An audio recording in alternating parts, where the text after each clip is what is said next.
This is the BBC Home Service.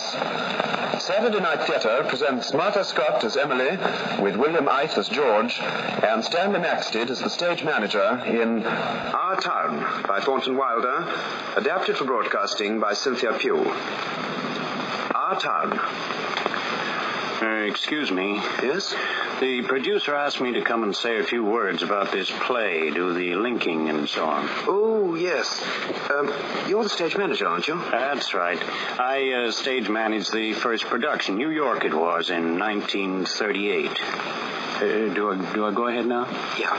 Right. On a green light. Well, now, listeners, the name of our town's Grover's Corners, New Hampshire. It's just a little place. The population is 2,640. I'll try and give you a rough idea of the layout so that you can get a kind of mental picture.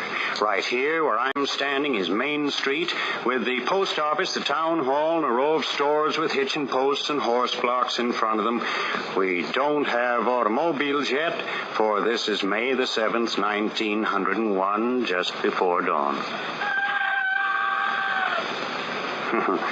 Just before dawn, as I said. That was one of Mrs. Webb's cockerels. The Webbs live in this brownstone house, and the next to it belongs to Dr. Gibbs. Mr. Webb is editor and publisher of the Sentinel. That's our local paper. And he has two youngsters, Wally and Emily. And Dr. Gibbs, well, he's our doctor and a good friend to everybody in Grover's Corners. Yes, sir. He has two children, too, George and Rebecca. These two families are what you might call the principal characters in the story of our town. There's Doc Gibbs coming down Main Street now. Got a call at 1:30 this morning. Baby case it was. And here comes Joe Kroll delivering the daily paper. Our paper, the Sentinel. Morning, Doc. Morning, Joe. Want your paper now? Yes, I'll take it. Thanks. Anybody been sick, Doc? No. Just some twins over at Mrs. Goroslavsky's. Joe, I see here your teacher, Miss Forster's going to get married. Yes, sir. To a fellow over in Concord. Well, I declare. How do you boys feel about that? Well, of course, it ain't none of my business, but I think if a person starts out to be a teacher, she ought to stay one. How's your knee, Joe? Oh, fine, Doc. Never think about it at all. Only like you said, it always tells me when it's going to rain. Well, what's it telling you today? Going to rain? No, sir. Sure? Yes, sir. Your knee never makes a mistake? No, sir. Well, I'd best be getting along. Got the rest of Main Street to do yet. Oh, I'm tired. Fine pair of twins, those. Though Papa Goroslavsky's not too pleased about it.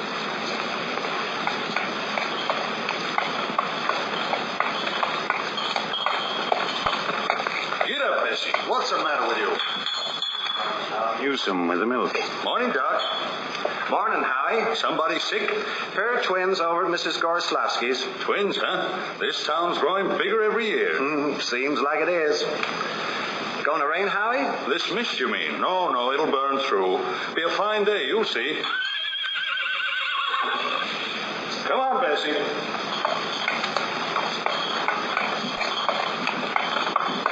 Takes her time, don't she? But there, how old is she, Howie? Going on 17. Bessie's all mixed up about the route ever since the Lockharts stopped taking their quart of milk every day.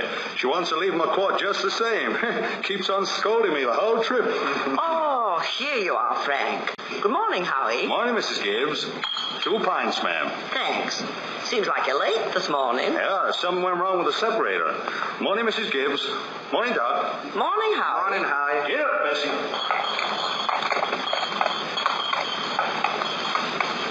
Well, now, breakfast. Children, time to get up. Everything go all right, Frank? Yes, I declare, easy as kittens. Twins, too.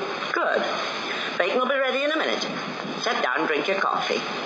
You can't catch a couple hours sleep this morning, can't you? Mrs. Wentworth's coming at 11. Guess I know what it's about, too. Her stomach ain't what it ought to be. This coffee tastes real good. Then all told, you won't get more than 3 hours sleep. Frank Gibbs, I don't know what's going to become of you. I do wish you could go away someplace and take a rest. I think it'd do you good. Maybe. And look, you've got to speak to George. Seems like something's come over him lately. He's no help to me at all. I can't even get him to cut me some wood. Is he sassy to you? Oh, thanks. I will have another cup. Here you are. No, he ain't sassy, just whines. All he thinks of is that baseball. George! Rebecca! You'll be late for school. I'll speak to him. George, look sharp. Yes, boss. Oh, well, guess I'll go upstairs and take 40 winks. Mom, what dress shall I wear? Don't make a noise, Rebecca. Your father's been out all night and needs his sleep. I washed and ironed the blue gingham for you special. Oh, Mom, I hate that dress. Oh, hush up with you. Every day I go to school dressed like a sick turkey. Now, Rebecca, you always look very nice. Mama, George is throwing soap at me. I'll come out and slap the both of you. That's what I'll do. George, stop pushing. Do. Who'd have a sister? Gosh, look at the time. You should have got up when I told you. Never leave yourselves enough time, you don't. While George and Rebecca are eating their breakfast, let's take a peek at the Webb's house next door. Wally and Emily Webb are also having breakfast, but young Wally's nose is buried in a book. Children, now I won't have it. Breakfast is just as good as any other meal. I won't have you gobbling like wolves. It'll stunt your growth, and that's a fact. Wally, put away your book. Oh, Ma, by 10 o'clock I gotta know all about Canada. You know the rules well as I do. No books at table. But, Ma, teacher will be that You mad. done your homework last night. And anyway, I'd rather have the children healthy than bright. I'm both, Mama. You know I am. I'm the brightest girl in school for my age. I have a wonderful memory. Eat your breakfast. Eat your breakfast. Mrs. Gibbs will be saying the same thing to George in a bit. Seems mothers are all the same the world over. Well, they gotta be. Yes, I thought so. Young George has stopped eating and is talking to his mother. If he were a clerk, I'd say he was asking for a raise. Has that earnest kind of look. So you see, Ma, if you would ask Pa... I'll speak to your father about it when he's rested and not before. All the same, seems to me 25 cents a week's enough for a boy of your age. I declare, I don't know how you spend it all. Oh, Ma, I got a lot of things to buy. Strawberry phosphates, that's what you spend it on. I don't see how Rebecca comes to have so much money. She has more than $1. I've been saving it up. Gradual. Well, dear, I think it's a good thing to spend some every now and then. Mama, do you know what I love most than anything in the world, do you? Money. Miser, that's what you are. Eat your breakfast. Here's the first bell. Where's my books? I gotta go. Come on, George. Coming. Hello, Wally. Hello, Emily. Morning, George. Hello, Rebecca. Emily, wasn't that problem the most awful old thing? The one about the bathtub and all those drain pipes? Oh, I didn't know. I got it all right. You did? Oh, but then you're bright. Everyone says so. Now the chickens, that's the first thing. Corn's getting a bit low, must order some more. Here, cheep, cheep, cheep. No, go away, you. Here, cheep, cheep. What's the matter with you? Fight, fight, fight, that's all you do. Hey, you don't belong to me. Oh, don't be so scared. Nobody's going to hurt you. Think you must be one of Myrtle Webb's for the look of you. Hello, Julia. Oh, there you are, Myrtle. This hen belonged to you. Why, yes, that's Connie. Been broody all last week, and now it seems she don't rightly know where she belongs. Get along home with you silly things. Lovely day. How's that cold of yours, Myrtle? Well, I still get that tickling feeling in my throat. Told Charles I didn't know I go to choir rehearsal tonight. Have you tried singing over your voice? Yes, but somehow I can't do that and stay on the key. Thought I'd give myself a few minutes rest in the sun and string some of these beans. Let me help you. How big do you like them? Oh, about so big. Right. Beans have been good this year. Yeah, I decided I'd put up 40 quarts if it killed me. Children say they hate them, but I noticed they're able to get them down all winter. Now, Myrtle, I've got to tell you something. Because if I don't tell somebody, I'll burst. Why, Julia Gibbs. Myrtle, did one of those second-hand furniture men from Boston come see you last Friday? No. Well, he called on me. First, I thought he was a patient wanting to see Dr. Gibbs, and he wormed his way into my parlor, and Myrtle Webb, he offered me $350 for Grandmother Wentworth's stall boy. True as I'm sitting here. Why, Julia Gibbs. He did. That old thing. Why, it was so big I didn't know where to put it, and I almost gave it to Cousin Hester Wilcox. Well, you're going to take it, aren't you? I don't know. You don't know?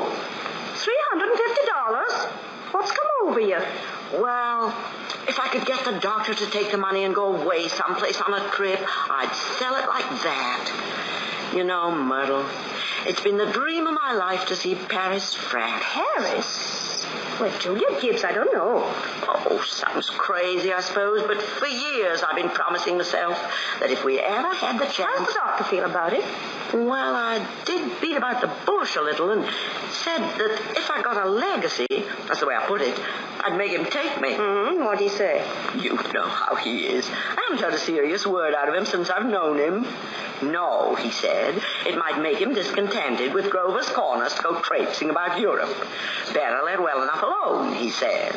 Every 2 years he makes a trip to the battlefields of the Civil War, and that's enough treat for anybody, he says. Well, Mr. Webb just admires the way Doc Gibbs knows everything about the Civil War. That's a fact. Dr. Gibbs is never so happy as when he's at Antietam or Gettysburg.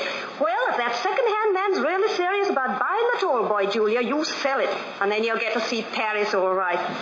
Just keep dropping hints from time to time. That's how I got to see the Atlantic Ocean, you know. Oh, I'm sorry I mentioned it. Only it seems to me that once in your life before you die, you ought to see a country where they don't talk in English and don't even want to. Well, I guess I mustn't sit here dreaming. All sorts of chores waiting for me to do them. Me too. I'll finish these beans after lunch. Thanks for helping me. See you tonight. While the ladies are doing their chores, we'll take a further look at our town. Thought you might like to have a little more information about it. Kind of a scientific account, as you might say. So I asked Professor Willard of our state university to sketch in a few details of our past history. And Mr. Webb has very kindly agreed to give a short social report. And there are one or two people in the studio who may like to ask questions. Professor Willard... Ah, here he is. Just a few brief notes, Professor. Unfortunately, our time is limited. Yes, Grover's Corners. Let me see. Grover's Corners lies on the old Pliocene granite of the Appalachian Range. I may say it's some of the oldest land in the world. We're very proud of that here. Of course, there's some more recent outcroppings, sandstone, showing through a shelf of Devonian basalt, and some vestiges of Mesozoic shale. But these are comparatively new, perhaps 200 or 300 million years. Some highly interesting fossils have been found. I may say unique fossils in the cow pasture belonging to Silas Peckham. These may be seen in the museum at the university at any time. That is, any reasonable time. And the population, Professor Willard? Well, within the town limits, 2,640. Just a moment, Professor. Oh, indeed. Well, well. I understand that the population at the moment is 2,642.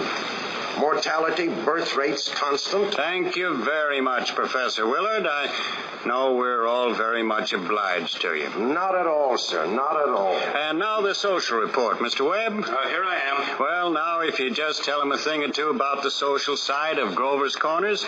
Well, it's a very ordinary town, if you ask me. Oh, a little better behaved than most, and probably a lot duller. But our young people here seem to like it well enough. 90% of them graduating from high school settle down here right away to live as soon as, well, when they come back from college. Now, is there anyone here who'd like to ask Editor Webb any questions about our town? Is there much drinking in Grover's Corners? Well, ma'am, of course I wouldn't know what you call much. Saturday nights, the farmhands meet down in Ellery Greeno's stable and holler some, and we've got one or two town drunks. But they're always having remorses every time an evangelist comes to town. No, ma'am, I'd say liquor ain't a regular thing in the home here, except in the medicine chest. Right good for snake bite, you know, always was. Is there no one in town aware Harold. Just a minute, sir. Come forward to the microphone, will you, so we can all hear you.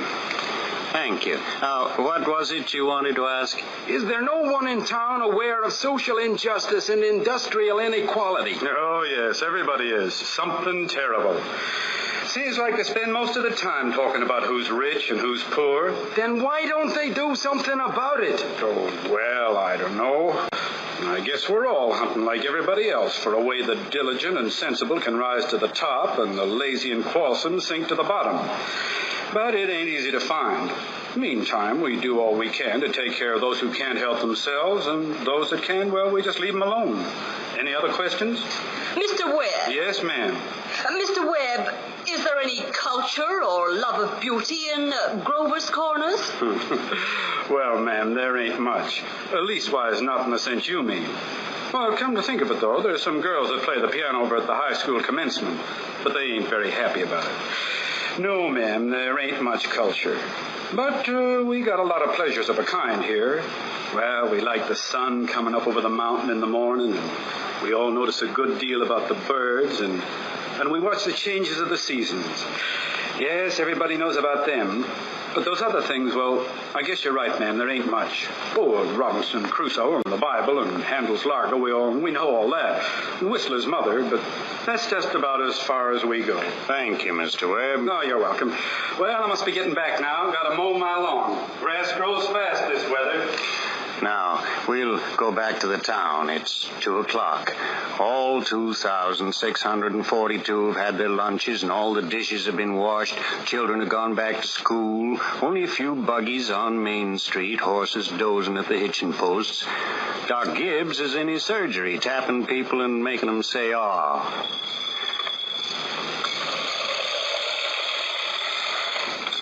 That's Mr. Webb mowing his lawn like he said he was going to. Emily Webb is walking slowly up the street. She's finished school for the day, but she has a pile of books in a strap. Going to do some studying in the garden under that big butternut tree. Her tree, she calls it. Yes, she's settled down in the garden seat. Finding it a bit hot, Mr. Webb is. He's going up the steps onto the porch, mopping his brow. Hello, there's George peering around the gate, looking for Emily, I do believe. Well, what do you know about that? Hello, Emily. Oh, hello. You made a fine speech in class. Well, I was really ready to make a speech about the Monroe Doctrine, but at the last minute, Miss Corcoran made me talk about the Louisiana Purchase instead. I worked an awful long time on both of them. Gee, it's funny, Emily. From my window up there, I can just see your head at nights when you're doing your homework over in your room. Why, can you? Yeah. You certainly do stick to it, Emily. I don't see how you can sit still all that long. I guess you must like school. I don't mind it, really. It passes the time. Yeah. Emily, what do you think? We might work out a sort of telegraph from your window to mine. And once in a while, you could give me a kind of hint or two about one of those algebra problems. Why, George Gibbs. Oh, I don't mean the answers, Emily. Of course not. Just some little hint. Oh, I think hints are allowed. So, if you get stuck, George, you whistle to me, and I'll give you some hints. Emily, you're just naturally bright, I guess. I figure it's just the way a person's born. Yeah. But you see, I want to be a farmer, and my Uncle Luke says whenever I'm ready, I can come over and work on his farm, and if I'm any good, I can just gradually have it. You mean the house and everything? Yeah. Oh. Well, I'd better be getting out to the baseball field. Thanks for the talk, Emily. Good afternoon, Mrs. Webb. Good afternoon, George. So long, Emily. So long, George. Emily, you might help me string these beans for the winter. Well, George Gibbs let himself have a real conversation, didn't he?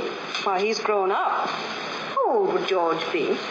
Oh, I don't know. Let's see. He must be almost 16. Mama, I made a speech in class today. I was very good. Finished recited to your father at supper. What was it about? The Louisiana Purchase. It was like silk off a spool. I'm going to make speeches all my life. Oh, Mama, am I cutting these beans big enough? Try and get them a little bigger if you can. Mama, will you answer me a question? Serious? Seriously, dear, not serious. Seriously? Of course I will. Well, then, Mama, am I good looking? Well, yes, of course you are. Both my children got good features. I'd be ashamed if they hadn't. Oh, Mama, that's not what I mean. What I mean is, am I pretty? I've already told you yes. Now, that's enough of that. You have a nice, young, pretty face. I never heard of such foolishness. Oh, Mama, you never tell us the truth about anything. I am telling you the truth. Mama, were you pretty? Oh, yes, I was, if I do say it. I was the prettiest girl in town next to Mamie Cartwright, Banker Cartwright's daughter. But, Mama, you've got to say something about me. Am I pretty enough to get anybody, well, to get people interested in me? Emily, you make me tired. Now stop it. You're pretty enough for all normal purposes. Come along now and bring that bowl of beans with you. Oh, Mama, you're no help at all. Talking of the Cartwrights, this seems a good moment to tell you that the Cartwright interests have just begun building a new bank in Grover's Corners. And they've asked a friend of mine what they should put in the cornerstone for people to dig up 1,000 years from now.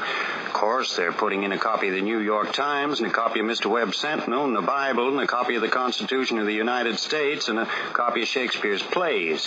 Well, I'm going to have a copy of this play, Our Town, put in the cornerstone, so the people 1,000 years from now will know a few simple facts about us.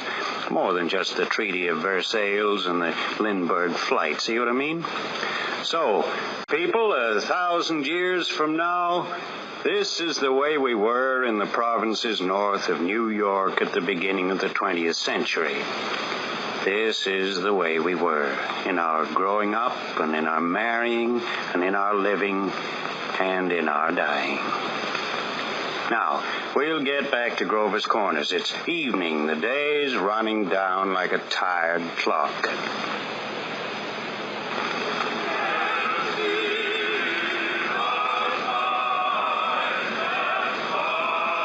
That's the choir practice going on in the Congregational Church. Simon Stimson, the organist, is taking them through the hymns for Fred Hersey's wedding on Tuesday. Clever young man, Simon, but unfortunately, he's nearly always, well, listen to him now.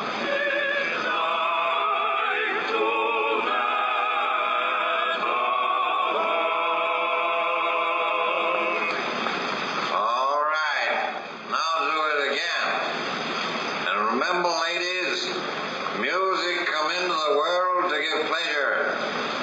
Now try it again.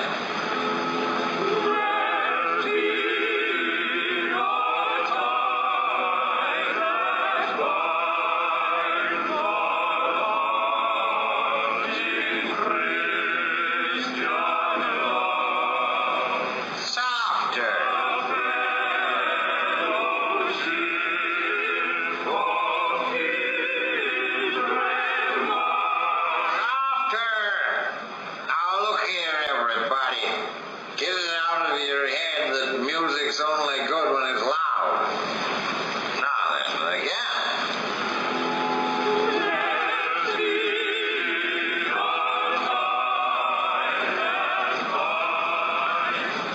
again. Emily and George are sitting at their windows wrestling with arithmetic. At least George certainly is having a struggle. Psst. Emily. Hello. Hello. I can't work at all. The moonlight's so terrible. Emily, did you get the third problem? Well, yes, George. That's the easiest of them all. Well, I don't see it. Emily, can you give me a hint? Well, I'll tell you one thing. The answer's in yards. In yards? How do you mean? In square yards. Oh, in square yards. Oh, yes, George, don't you see? Yeah. In square yards of wallpaper. Oh, I see. Square yards of wallpaper. Thanks a lot, Emily. You're welcome. My, isn't the moonlight terrible? Mm-hmm. Well, I guess I better get back and try to work. Night, Emily. Good night, George. Doc Gibbs is sitting on the porch with a book, but he isn't reading. No, he's been thinking. George. Yes, Pa? Can you come down a minute? Coming. Just finishing my homework. I'll only keep you a minute. Sit down, son. George, how old are you? Me? I'm 16, almost 17. Well, what do you want to do after school's over? Well, you know, Pa, I want to be a farmer on Uncle Luke's farm. You'll be willing, will you, to get up early and milk and feed the stock? And you'll be able to hoe and hay all day? Sure I will. What do you mean, Pa? Well, George, when I was in my office today, I heard a funny sound, and what do you think it was? It was your mother chopping wood. Oh. There you see your mother getting up early, cooking meals all day long, washing and ironing, and still she has to go out in the backyard and chop wood. Well, I suppose she just got tired of asking you. Decided it was easier to do it herself. You eat her meals and put on the clothes she keeps nice for you, and you run off and play baseball. Like she's some hired girl we keep around the house and don't like very much. Oh, Pa. Well, I knew all I had to do was to call your attention to it. Well, here's a handkerchief, son. George, I've decided to raise your spending money 25 cents a week.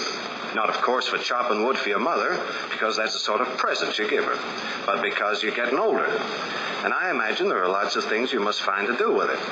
Thanks, Pa. Now, let's see. Tomorrow's payday. You can count on it. Probably Rebecca will feel she ought to have some more, too. Well, good night. Oh, there, they're coming out of choir practice. I can hear your mother. Just about time you retired, don't you think? Yes, Pa. Good night. Good night, son. Now, do tell Mr. Webb. I'm sure he'll want to put it in the paper. Mrs. Soames is with them now. They'll be gossiping at the gate till all hours.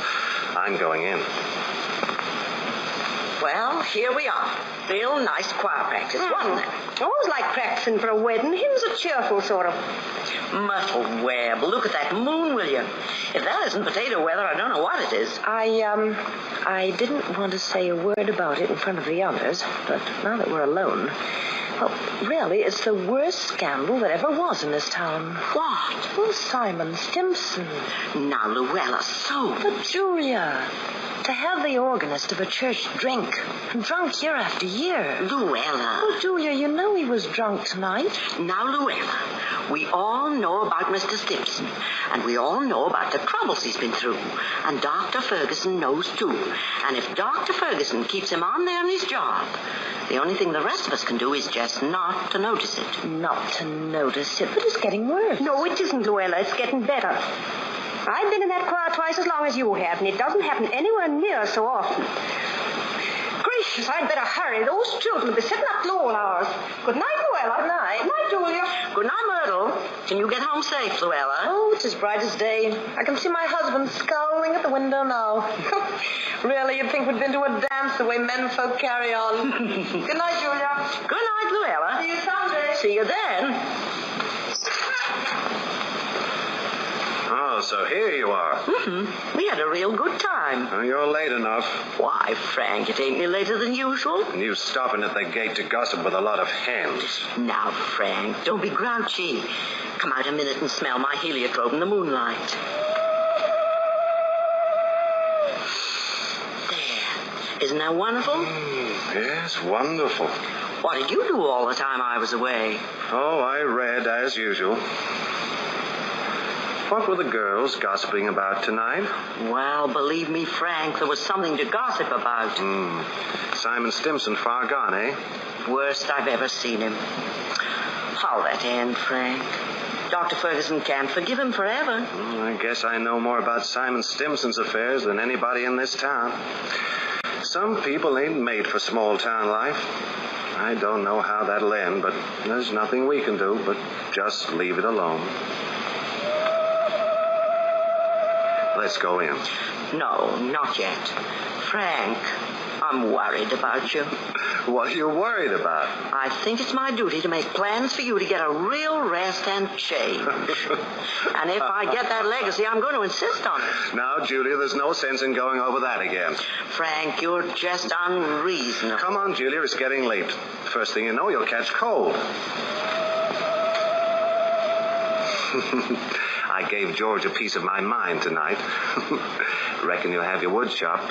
For a while, anyway. 9:30 p.m.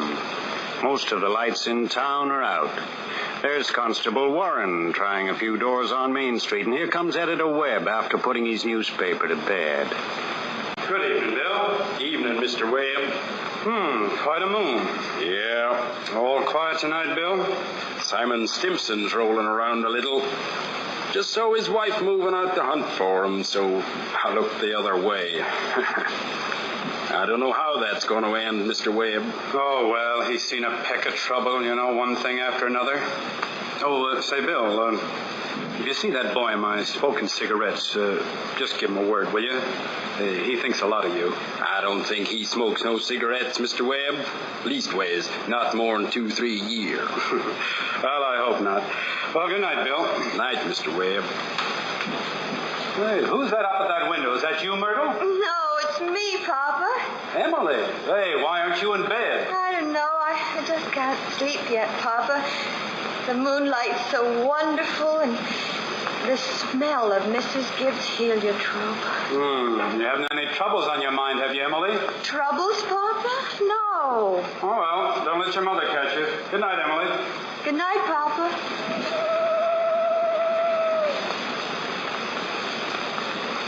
That old owl. George. Yes, Rebecca? I never told you about that letter Jane Crowfoot got from her minister when she was sick. He wrote Jane a letter, and on the envelope the address was like this. It said, Miss Jane Crowfoot, the Crowfoot Farm, Grover's Corners, Sutton County, New Hampshire, United States of America. What's funny about that? But listen, it's not finished. The United States of America, continent of North America, Western Hemisphere, the Earth, the solar system, the universe, the mind of God. That's what it said on the envelope. What do you know? Yep. And the postman brought it just the same. Well, what do you know? Well, I better be getting back to bed. Night, George. Night, Rebecca.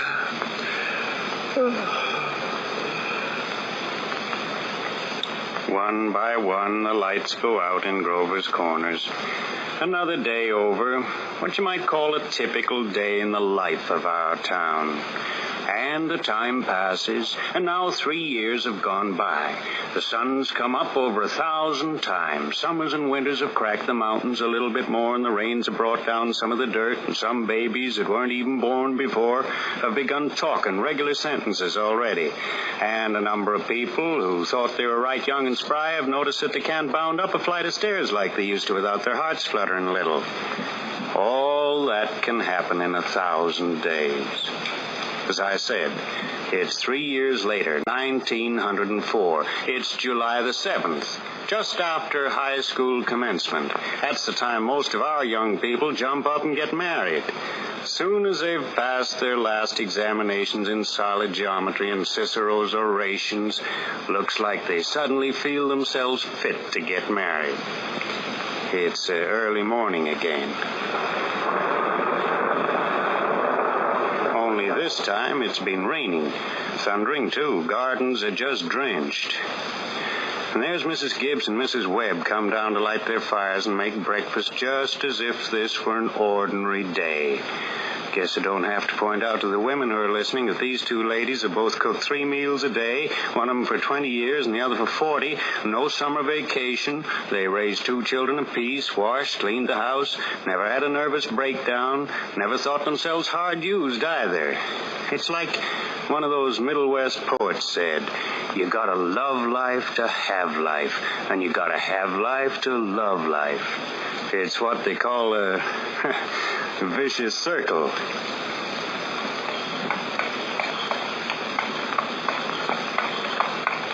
Get up, Bessie. Here comes Howard Newsom and Bessie delivering the milk. And there's Cy Crowell delivering the papers like his brother before him. Morning, Howie. Morning, Si. Anything in the paper I ought to know? Nothing much, except we're losing about the best baseball pitcher Grover's Corners ever had. George Gibbs. Yeah, I reckon he is. Now all he'll be doing is pitching hay. Well, Bessie, guess I can stop and talk if I have a mind to. Yeah, mighty fine ball player, George Gibbs. I don't see how he could give up a thing like that just to get married. Would you have, Howie? Can't tell, Si. Never had no talent that way. Oh, there you are, Howie. Morning, Mrs. Gibbs. Too bad about the weather. Oh, I don't know. Been raining so heavy, maybe it'll clear up. I certainly hope it will. How much you want today? I'm going to have a house full of relations, Howie. Looks to me I'll need 3 of milk and 2 of cream. 3 of milk and 2 of cream. Oh, careful, ma'am. All right, I've got 'em. My wife says to tell you we hope they'll be happy. No, they will. Thanks a lot, Howie. Tell your wife I hope she gets to the wedding. She'll get there if she can. Morning, Mrs. Webb. Oh, good morning, Howie. I told you 4 quarts of milk, but I hope you can spare me another. Yes, ma'am, and 2 of cream. Here you are. Will it start raining again, Howie? Well, I was just saying to Mrs. Gibbs as how it may clear off. And Mrs. Newsom told me special to tell you as how we hope they'll be happy. No, they will. Thank you. Thank Mrs. Newsom. And we're counting on seeing you at the church. Yes, Mrs. Webb, we hope to get there all right. Couldn't miss that. Come on, Bessie.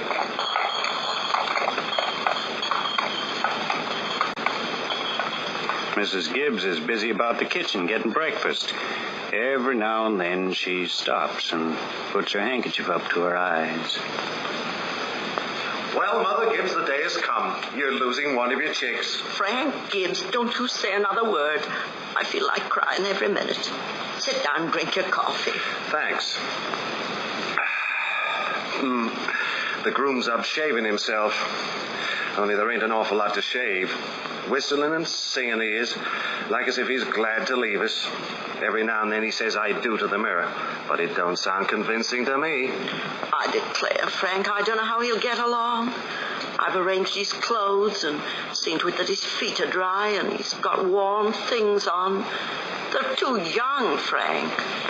Emily won't think of such things. He'll catch his death of cold within a week. I remember my wedding morning, Julia. Now, don't start that, Frank Gibbs. I was the scaredest young fella in the state of New Hampshire. I thought I made a mistake for sure. When I saw you coming down the aisle, I thought you were the prettiest girl I'd ever seen. But the only trouble was, I'd never seen you before. What? There I was in the Congregational Church marrying a total stranger. And how do you think I felt? Frank, weddings are perfectly awful things. Farces, that's what they are. Here, I made something for you. Why, Julia Gibbs, French toast. Ain't hard to make, and I had to do something. Here's the syrup. Thanks. Well, how'd you sleep last night, Julia? Well, I heard a lot of the hours struck off.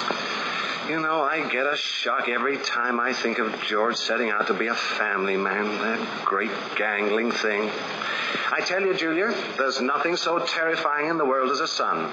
The relation of father and son is the damnedest awkward. Well, mother and daughter's no picnic, let me tell you. Well, they'll have a lot of troubles, I suppose, but that's none of our business. Mm-hmm. People were meant to live 2 by 2 in this world. They're natural to be lonesome. Julia, do you know one of the things that I was scared of when I married you? Oh, go along with you. I was afraid we didn't have material for conversation more than the last us a few weeks. I was afraid we'd run out and eat our meals in silence, that's a fact. Well, you and I have been conversing for 20 years now without any noticeable barren spells. Well, good weather, bad weather, tain't very choice, but I always find something to say. Did you hear Rebecca stirring around upstairs? No. Only day of the year Rebecca hasn't been managing everybody's business up there. She's hiding in her room. You got the idea she's crying. Lord's sakes, this has got to stop. Rebecca? Rebecca! Come and get your breakfast. Good morning, everybody. Only 4 more hours to live. Won't be long. Why, George Gibbs, where are you going? Just stepping across to see my girl. Now, George, you come right back in here and put on your rubbers. It's begun to pour again. You don't go out of this house without you're prepared for it. Oh, Ma, it's just a step. You just do as I say, or you'll catch your death of cold and cough all through the service. But, Ma... George, do as your mother tells you. From tomorrow on, you can kill yourself in all weathers, but while you're in my house, you'll live wisely, thank you. Besides, perhaps Mrs. Webb isn't used to call us at 7 in the morning. Here, take a cup of coffee first. Back in a minute.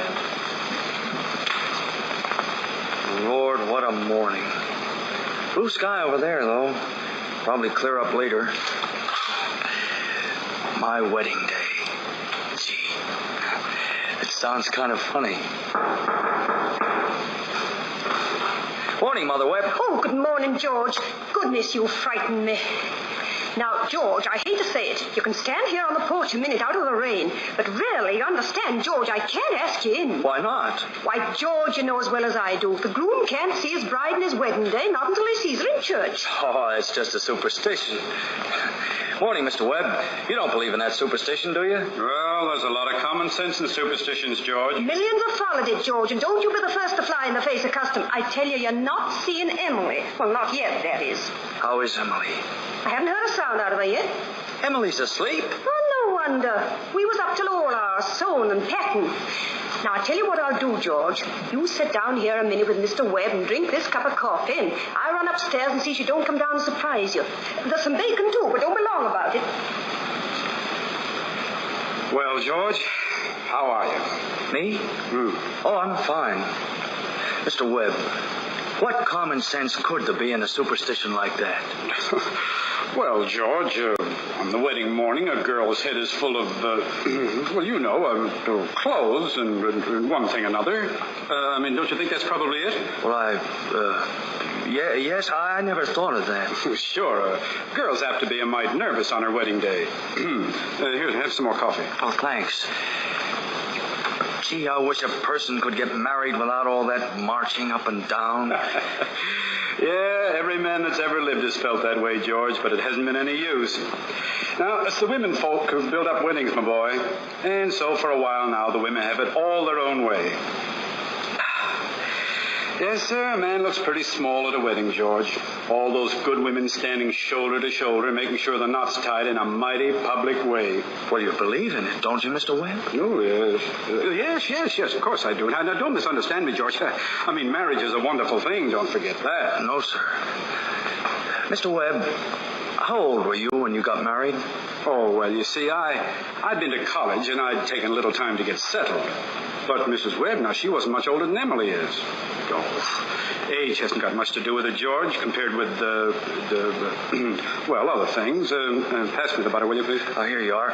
What were you going to say, Mr. Webb? Oh, I don't know. Was I going to say something? Well, I thought... George, I was remembering the other night the advice my father gave me when I got married. Yes, he said, Charles, now look, start right off showing who's boss. Best thing to do is to give an order about something, even if it don't make sense. Just so she'll learn to obey, he said. Well, but I... Yes, and then he said, now, if there's anything about her that irritates you, her conversation or anything, just get right up and leave the house. That'll make it clear to her. Oh, yes. And he said, never let your wife know how much money you have. Never. Well, I couldn't exactly... Well, so I took the opposite of his advice, and I've been happy ever since. So let that be a lesson to you, George. Now, don't ask anybody's advice on personal matters. Now, George, are you going to raise chickens on your farm? What? I say you're going to raise chickens on that farm of yours. Oh, chickens? Yeah, Uncle Luke has never gone in for chickens much, but I've been figuring on reading up. Well, a book came into my office on the philo system of raising chickens. I wish you'd read it. I'm thinking of beginning in a small way myself, in the backyard. Now, I'm going to put an incubator in the cellar and Well, you talking about that incubator again? Well, I thought you two would be talking about things worthwhile. Well, of course, Myrtle. If you want to give the boy some good advice, I'll just go upstairs. George, Emily's got to come down and eat her breakfast. She sends you her love, but she doesn't want to lay her eyes on you, so run along now. Goodbye. I'm just going, Mrs. Webb. Goodbye. Myrtle, I guess you didn't know about that older superstition. What do you mean, Charles? Since the caveman. No bridegroom should see his father-in-law on the day of the wedding or near it. Now remember that. But I never... Oh, well. I better get on with the dishes. I have to interrupt again here. You see, we want to know how all this began, this wedding, this plan to spend a lifetime together. I'm awfully interested in how big things like that begin. You know how it is. You're 21 or 22 and you make some decisions, and then you're 70. You've been a lawyer for 50 years, and that white-haired lady by your side has eaten over 50,000 meals with you. How do such things begin? George and Emily are going to show you now the conversation they had when they first knew that, as the saying goes, they were meant for one another. But before they do that, I want you to try and remember what it was like when you were very young, and particularly the days when you were first in love. When you were like a person sleepwalking and you didn't quite see the street you were walking in and you didn't quite hear everything that was said to you. You're just a little crazy. Will you remember that, please? Now, they'll be coming out of high school at 3 o'clock. George has just been elected president of the senior class for the next 12 months, and Emily's been elected secretary and treasurer. Goodbye, Louise. Hi, Ernestine. Yes, they're coming out now and going their ways home. Emily has just turned the corner and is coming up Main Street, her books under her arm, and here comes George hurrying after. Emily! Hey, Emily, can I carry your books home for you? Why, thank you. It isn't far. Excuse me a minute, Emily, will you? Hey, Bob, if I'm a little late at the field, start practicing. Give Herb some long high ones. Right. I'm awful glad you were elected, Emily. Thank you. Emily, why are you mad at me? Oh, I'm not mad at you. You've been treating me so funny lately. Well, since you asked me, I might as well say it right out, George. I don't like the change that's come over you in the last year.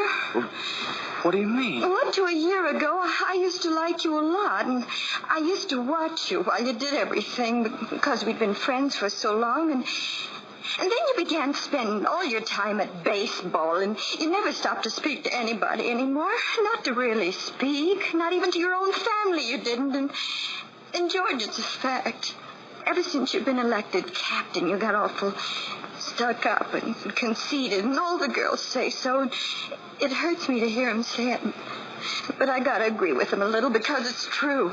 Gosh, Emily, I guess it's hard for a fella not to have some faults creep into his character. I always expect a man to be perfect, and I think he should be. Oh, I don't think it's possible to be perfect, Emily. Well, my father is. And as far as I can see, your father is. There's no reason on earth why you shouldn't be, too. Well, I feel it's the other way round. That men aren't naturally good, but girls are. Well, you might as well know right now that I'm not perfect. It's not as easy for a girl to be perfect as a man because, well, we girls are more nervous. Oh, now I'm sorry I said all that about you. I don't know what made me say it. Emily. Now I can see it's not the truth at all, and suddenly I feel it's not important anymore. Emily, would you like an ice cream soda or something before you go home? Well, thank you. I would. Well, we'll see what the Morgans have got. Come on in. Afternoon, Mr. Morgan. Hello, George. Hello, Emily. Now, what'll you have?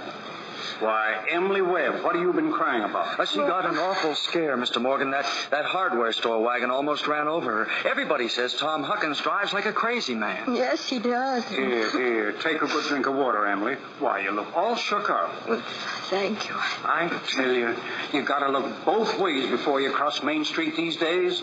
That's right. Now, drink it all up. Now, what'll you have? Oh, I'll have a strawberry phosphate, Mr. Morgan. Oh, no, Emily. You have a soda with me. Well, 2 strawberry ice cream sodas, Mr. Morgan. 2 strawberry ice cream sodas, yes, sir. You know, the best thing to do is just stay home now they're bringing in these automobiles. Why, I can remember when dogs used to sleep in the middle of the street all day and nothing ever came to disturb them. Now, there you are. I'm coming, Mrs. Ellis. They're so expensive. Oh, now, don't you think of that, Emily. We're celebrating our election. And you know what else I'm celebrating? No. Well, I'm celebrating because I've got a friend who tells me all the things that ought to be told me. George, please don't think of that. I don't know why I said it. It's not true. No, Emily, now you stick to it. I'm glad you spoke to me like you did, but you'll see I'm going to change so quick, you'll bet I'm going to change. And, well, Emily, I want to ask you a favor. What? Emily, if I go away to State Agriculture College next year, will you write me a letter once in a while? I certainly will, George. It certainly seems like being away 3 years, you get out of touch with things. Maybe letters from Grover's Corners wouldn't be so interesting after a while. Grover's Corners isn't a very important place when you think of all New Hampshire. But I think it's a very nice town. A day wouldn't come when I wouldn't want to know everything about our town. Well, I'll try to make my letters interesting. You know, Emily, whenever I meet a farmer, I ask him if he thinks it's important to go to agriculture school to be a good farmer. Why, George. Yeah, and some of them say it's even a waste of time. And you can get all that stuff anyway in the pamphlets the government sends out, and Uncle Luke's getting old. He's about ready for me to start in taking over his farm tomorrow if I could. My. And like you say, being gone all that time and other places and meeting other people, gosh, well, anything like that can happen. I don't want to go away. I guess new people probably aren't any better than the old ones. I'll bet they almost never are. Emily, I feel that you're as good a friend as I've got. I don't need to go and meet people in other towns. But, George, maybe it's very important for you to go and learn all that about cattle judging and soils and those things. Of course, I don't know. Emily, I'm going to make up my mind right now. I won't go. I'll tell Pa about it tonight. Wait, George, I don't see why you have to decide right now. It's a whole year away. Emily, I'm glad you spoke to me about that fault in my character. What you said was right, but there was one thing that was wrong in it. That's where you said I wasn't noticing people and you, for instance. Why, you say you were watching me when I did everything, and, well, I was doing the same about you all the time. Were you, George? Sure. I always thought about you as one of the chief people I thought about. I always made sure where you were sitting and who you're with. And for 3 days now, I've tried to walk home with you, but something always got in the way. And for you, and you walked home with Miss Corcoran. Oh, George. Life's awful funny. How could I have known that? I thought... Listen, Emily, I'm going to tell you why I'm not going to agricultural school. I think once you found a person you're very fond of, I mean a person who's fond of you, too, and who likes you well enough to be interested in your character, well, I think that's just as important as college is. And even more so. I think that's awfully important, too. Emily. Yes, George? Emily, if I do improve and make a big change, would you be... Well, I mean, could you be... Oh, I am now. And I always have been.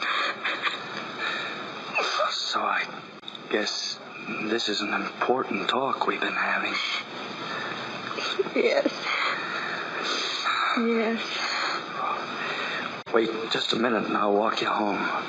Yes, George? Oh, Mr. Morgan, I'll have to go home and get the money to pay you for this. What's that? George Gibbs, do you mean to tell me... Yes, but I had reasons, Mr. Morgan.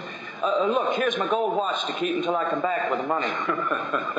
That's all right, George. You keep your watch. I'll trust you. I'll be back in 5 minutes. I'll trust you 10 years, George. Not a day over. Got all over your shock, Emily? Yes, thank you, Mr. Morgan. It was nothing. I'm ready, Emily. Yes, George.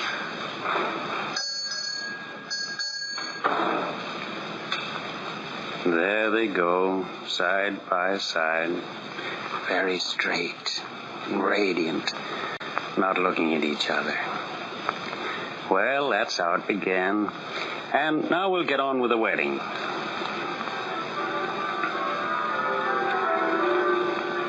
There are a lot of things to be said about a wedding. There are a lot of thoughts that go on during a wedding. We can't get them all into one wedding naturally, especially not into a wedding at Grover's Corners, where weddings are mighty short and plain.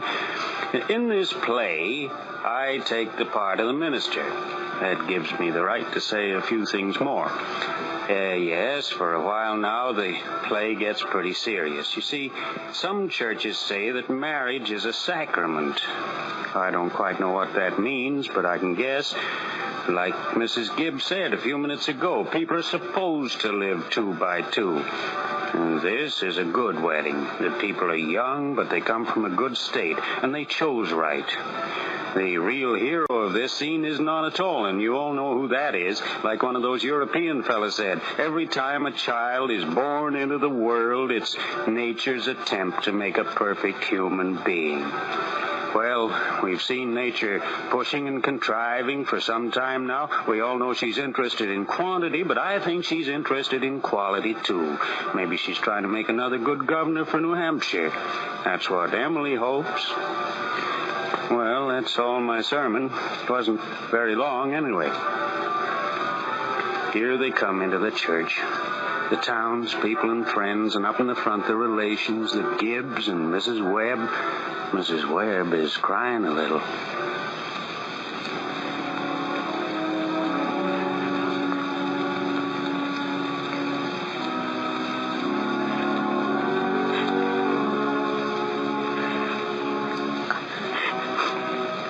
I don't know why on earth I'm crying. I suppose there isn't anything to cry about. This morning at breakfast, it came over me. There was Emily eating her breakfast as she's done for 17 years, and she's gone out of my house. I suppose that's it. And Emily, she suddenly said, I can't eat another mouthful. And she put her head on the table and she cried. Oh, I gotta say it. You know, there's something downright cruel in sending girls out into marriages like that. It's cruel, I know. But I just couldn't get myself to say it. I went into it as blind as a bat myself. The whole world's wrong. That's what's the matter.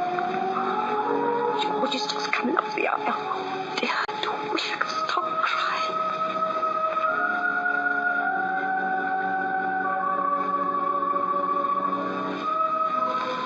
Yes, as I said, there's a lot of thoughts go on at wedding. George, for instance, is looking kind of pale and tense as he comes slowly up the aisle. He's thinking of a few minutes ago when he reached the church and stood in the porch looking at all those people waiting inside.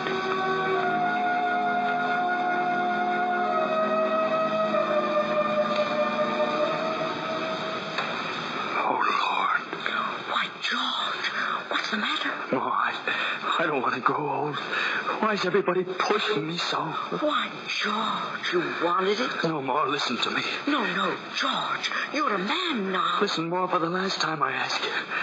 All I want to do is to be a fellow. George, if anybody should hear you, now stop. Oh, I'm ashamed of you. Oh, well.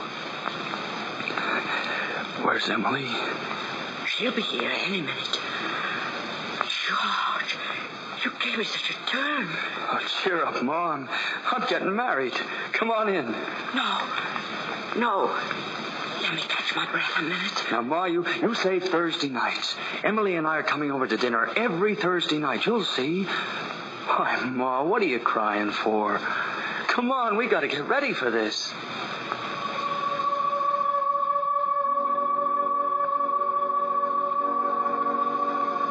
Emily, too, is frightened as she stands on the porch in her white dress, leaning on her father's arm.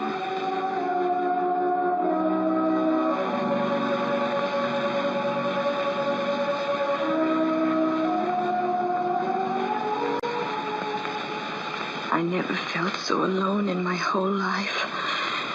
And George, standing up there waiting for me. I hate him. I wish I were dead. Papa. Now, Emily, don't get upset. Papa, darling, I don't want to get married. Why can't I stay for a while just as I am? Let's go away. No, Emily. Now stop and think a minute. Don't you remember what you used to say all the time, that I was your girl? Well, there must be lots of places we can go to. I'd work for you. I'd keep house. Now, you mustn't think of such things. Oh, you're just nervous. Why, look, here's George coming to see what you're waiting for. Why, he's the best young fellow in the world. But, Papa... George, I'm giving away my daughter. Do you think you can take care of her? I want to, Mr. Webb. I want to try. Emily, I'm going to do my best. I love you, Emily. I need you. Well, if you love me, help me.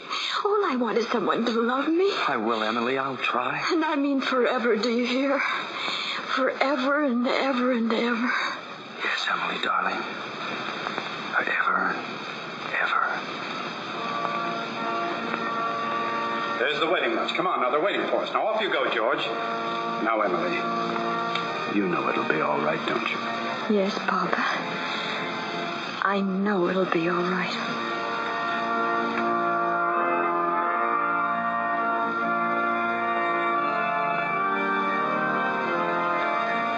Here she comes. Oh, doesn't she make a lovely bride?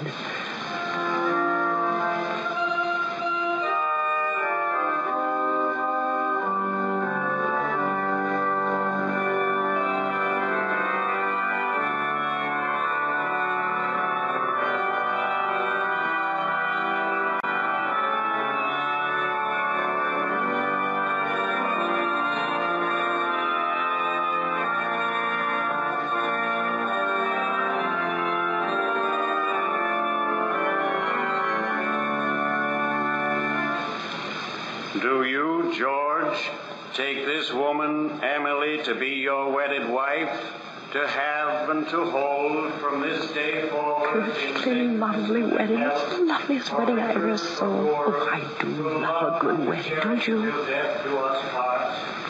I do. Do you, Emily, take this man, George, to be your wedded husband? I know when I've seen such a lovely wedding. But I always cry. I don't know why it is, but I always cry. I just like to see young people happy. I do. Now he's slipping a ring on her finger. His Judson might be me and Mr. Soames. Oh, I think it's lovely.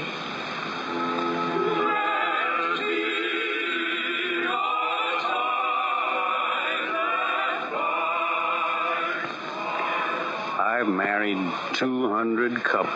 Do I believe in it? I don't know. I suppose I do. M married Ann. Millions of them. The cottage, the go-kart, the Sunday afternoon drives in the roadster, the first rheumatism, the grandchildren, the second rheumatism, the deathbed, the reading of the will. Once in 1,000 times, it's interesting.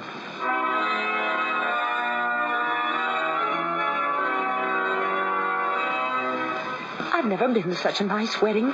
I'm sure they'll be happy. I always say happiness, that's the great thing. The important thing is to be happy.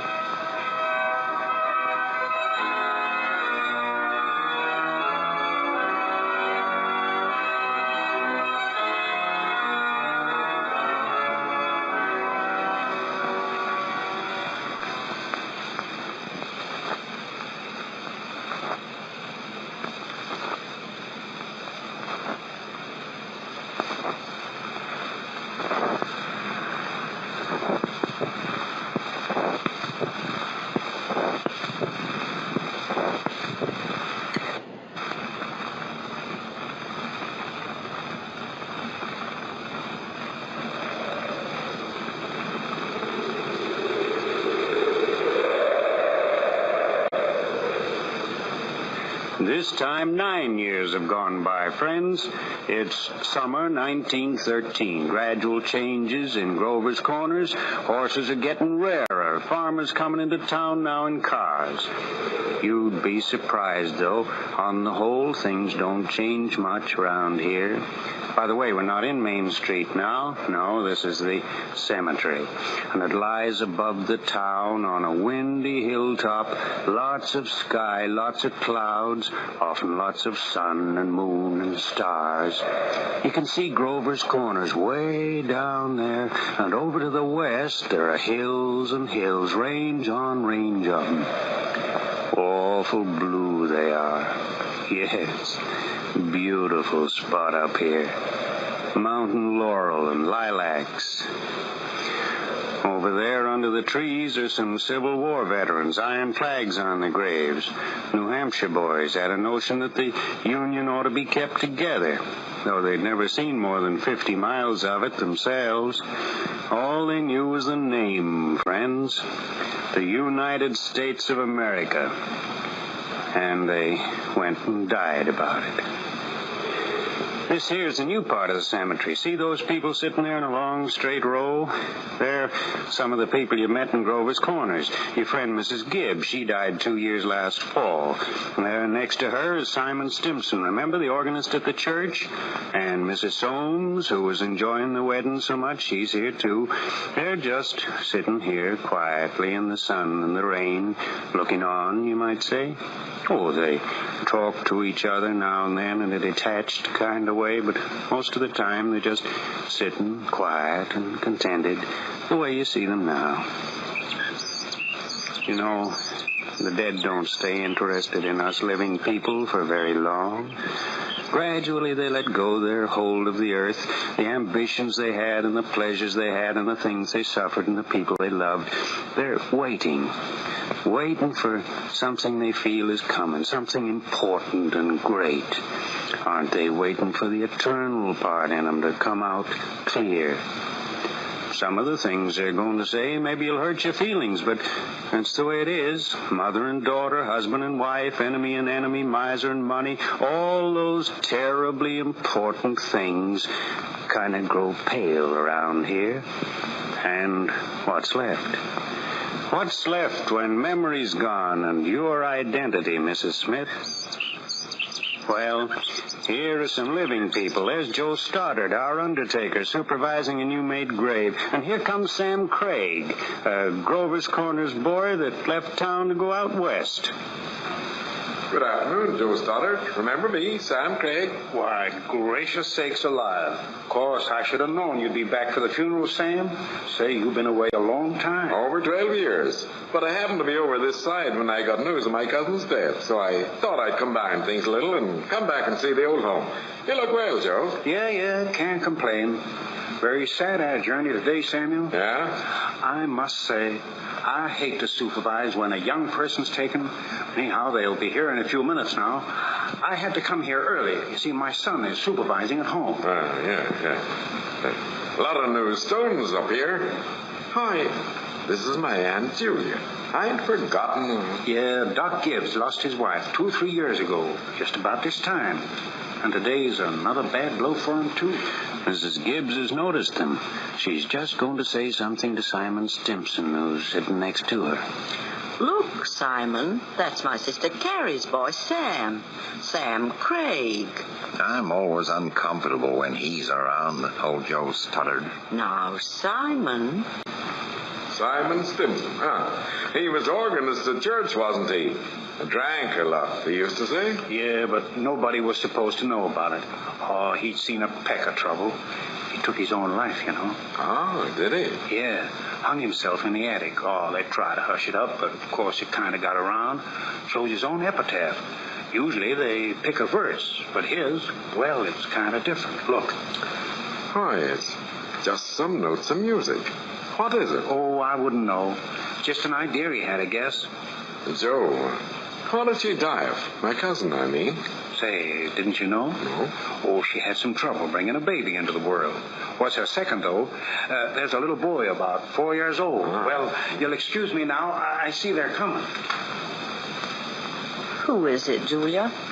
My daughter-in-law, Emily Webb. Well, I declare. The road up here must have been awfully muddy. What did she die of, Julia? In childbirth. Childbirth? I'd forgotten all about that. My, wasn't life awful and wonderful. Wonderful, was it? Simon, now remember. I remember Emily's wedding. Oh, lovely wedding it was. I called on them at their new farm just before I died. Perfectly beautiful farm. Here she comes now. Oh, lovely she looks in that white dress. Why, it's all coming back to me. That's the dress she was married in. Hello. Hello, Emily. Hello, Mrs. Gibbs. Hello, Simon. Hello, Mother Gibbs. Emily? It's raining. Mother Gibbs, all those people over there with the umbrellas. Are they... Is it because of me? Yes. They'll soon be gone, dear.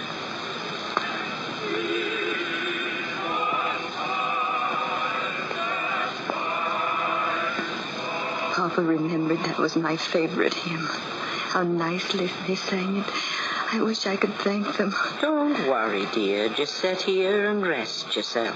Mother Gibbs, George and I have made that farm to just the best place you ever saw. We thought of you all the time. We wanted to show you the new barn and a great long cement drinking fountain for the stock. We bought that out of the money you left us. I did? Oh, don't you remember, Mother Gibbs, the legacy you left us? Why, it was over $350. Yes. Well, there's a patent device on this drinking fountain so that it never overflows, Mother Gibbs, and it never sinks below a certain mark they have there. It's fine. It won't be the same to George without me, but it's a lovely farm. Look, the people are beginning to go now. They look so sad, all of them. Live people don't understand, do they? No, dear. Not very much. They're sort of shut up in little boxes, aren't they? I feel as though I knew them last 1,000 years ago. Mother Gibbs, when does this feeling go away? Of being one of them? Shh, dear. Just wait and be patient. They've nearly all gone now. Look, Father Gibbs is bringing some of my flowers to you. He looks just like George, doesn't he? Oh, Mother Gibbs, I never realized before how troubled and how in the dark live persons are. Look at him. I loved him so. From morning till night, that's all they are. Troubled. Troubled? Yeah. They haven't all gone. There's a man just coming up the path. Oh, he's often here. Is he one of them? I don't know, really. What is it he calls himself, Luella? That man? He's the stage manager. Stage manager, that's it. He talks to us sometimes. He reminds me of someone. I can't think who.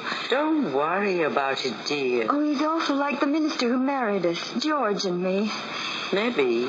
I don't remember. If only one could go back. Mother Gibbs, one can go back.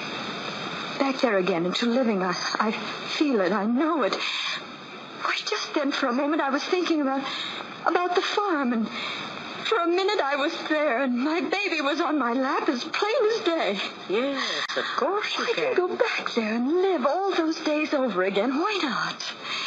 All I can say is, Emily, don't. But why not? I'll ask that man, the stage manager. Didn't you call him?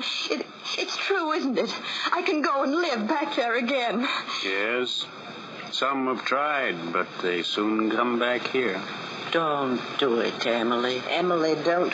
It's not what you think it'd be. But Mrs. Soames... You not only live it, but you watch yourself living it. Yes? And as you watch it, you see the thing that they down there never know. You see the future. You know what's going to happen afterwards. But is that painful? Why? That's not the only reason why you shouldn't do it, Emily. Our life here is to forget all that. Oh, no. And think only of what's ahead. And be ready for what's ahead. When you've been here longer, you'll understand. But, Mother Gibbs, how can I ever forget that life? It's all I know. It's all I had. Oh, Emily, it isn't wise. Really, it isn't. But it's a thing I must know for myself. I'll choose a happy day anyway. No. At least, choose an unimportant day. Choose the least important day in your life. It'll be important enough. Then it can't be since I was married. Or since the baby was born. I can choose a birthday at least, can't I? Yes. Well, I choose my 12th birthday. All right. It's February the 11th, 1899, a Tuesday. We'll begin at dawn. You remember it had been snowing for several days, but it stopped the night before and they'd begun clearing the roads. Look, over there. The sun's coming up. There's Main Street. And that's Mr. Morgan's drugstore before he changed it. And there's the livery stable. Yes, this is 14 years ago. Oh, that's the town I knew as a little girl. And look, there's the old white fence that used to be around our house. And my dear butternut tree. Oh, I'd forgotten that. I love it so. Do you see who's coming down the street? It's our policeman. And there's Howie Newsom and Bessie and Joe Crow. But they're dead. All of them, they died. Look at the house. Oh, the house, yes. Are they inside? Yes, your mother will be coming downstairs in a minute to make breakfast. Yes, look, there she is, shaking the grate at the door. Lovely to see you. Children, Wally, Emily, time to get up. Oh, how young Mama looks. I didn't know Mama was ever that young. I'm here, Mama, I'm here. You can come and dress for the kitchen fire if you like, but hurry. Your father should be home any minute now. Remember, Emily? Your father came back on the early morning train. He'd been to his old college to make a speech way back in western New York. Look, here he is on the porch, shaking the snow off his boots. Oh, yes. Papa, dear Papa. Good morning, Mother. How did you go, Charles? Oh, fine, I guess. I told them a few things. Everything all right here? Yes, can't think of anything that's happened special. Been right cold. 10 degrees below, Howie Newsom says. Well, it's been colder than that at Hamilton College. Students' ears are falling off. It ain't Christian. Oh, I remember him saying that. Papa, that joke of his, I remember how it made us laugh. Did the paper have any mistakes in it? None that I noticed. Coffee's ready when you want it. Oh, good. Charles, don't forget it's Emily's birthday. Did you remember to get her anything? Yes, I've got it in my pocket. Where's my birthday girl? Don't interrupt her now, Charles. You can see her at breakfast. She's slow enough as it is. Hurry up, children. 7 o'clock. Now, I don't want to call you again. Oh, I can't bear it. They're so young and beautiful. Why did they ever have to grow old? Mama, I'm here. I'm grown up. Oh, I love you all. Everything. I can't look at everything hard enough. Can I go in? Yes, you can go in.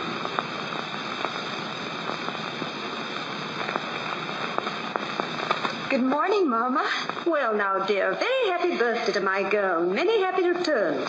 There are surprises waiting for you on the kitchen table. She doesn't seem to see me as I am, only as I used to be.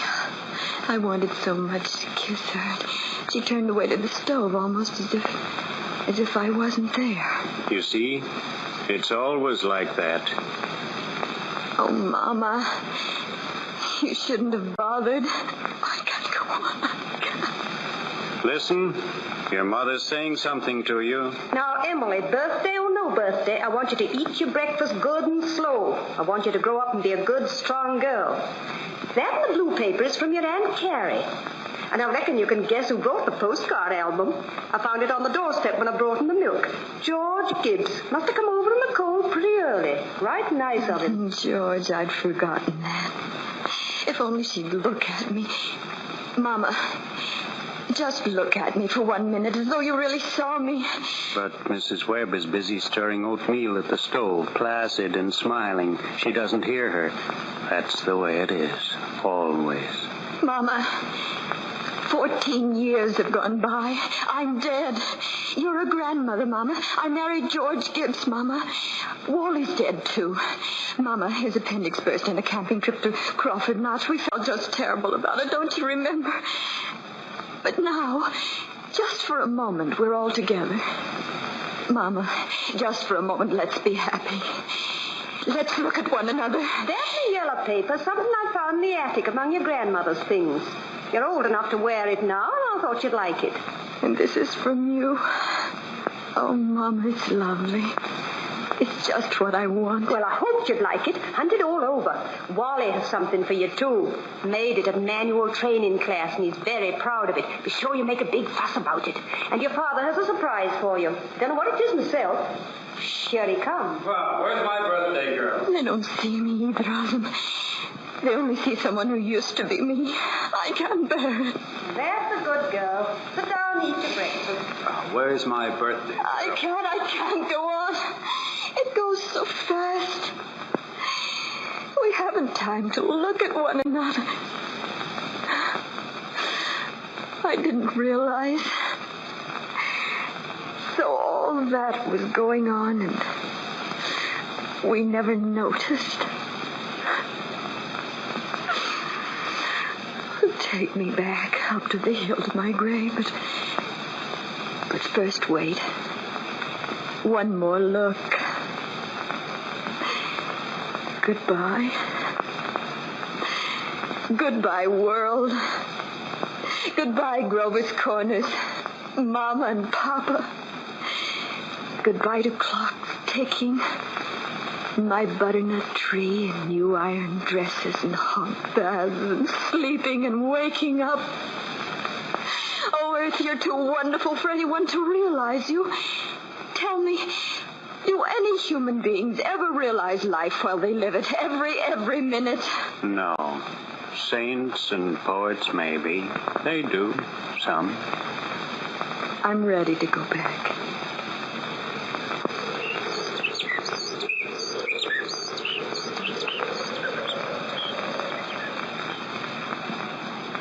I've come back, Mother Gibbs. Were you happy? No. I should have listened to you. That's all human beings are. Just blind people. Look, it's clearing up. You'll be fine tomorrow. Oh, Mr. Stimson, I should have listened to them. Yeah. Now you know. That's what it was to be alive. To move about in a cloud of ignorance. To go up and down trampling on the feelings of those about you. To spend and waste time as if you had millions of years. To be always at the mercy of one self-centered passion or another. Now you know. That's the happy existence you wanted to go back to. Ignorance and blindness. That ain't the whole truth, and you know it, Simon Stimson. Someone else is coming up the hill. Another of them. That's funny. They don't usually come around this time. Mother Gibbs, it's George. Shh, dear. Just rest yourself. It's George. Kneeling at your grave. Oh, poor fella. He ought to be home. Mother Gibbs. Yes, Emily? They don't understand, do they? No, dear. They don't understand.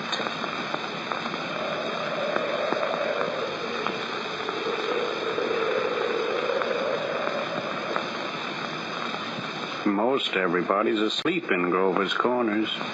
It's stopped raining, and there are the stars doing their old crisscross in the skies. Scholars haven't settled the matter yet, but they seem to think there are no living beings up there, just chalk or fire. Only this one is straining away all the time, trying to make something of itself. The strain's so great that every 16 hours everybody lies down and gets a rest.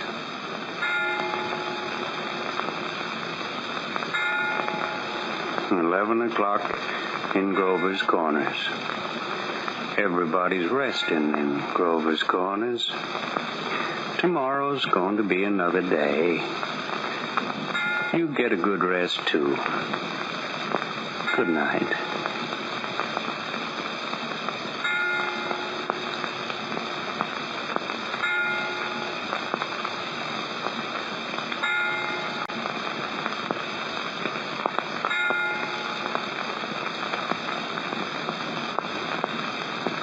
You've been listening to Our Town by Thornton Wilder, adapted for broadcasting by Cynthia Pugh, with Martha Scott as Emily Webb, William Ith as George Gibbs, Tommy Duggan as Dr. Gibbs, Harry Ross as Harry Newsom, Margaret Boyd as Mrs. Gibbs, Lorna Davis as Mrs. Webb, Tucker Maguire as Rebecca Gibbs, Alan Pierce as Wally Webb, Frank Cram as Professor Willard, Hal Thompson as Mr. Webb, Rita Vale as Mrs. Soames, Janet Morrison as the artistic woman, Stephen Jack as Simon Stimson, and J. Adrian Byrne as Sam Craig. The stage manager was played by Stanley Maxted. Other parts were played by Sidney Keith, Larry Burns, and Eddie Reed.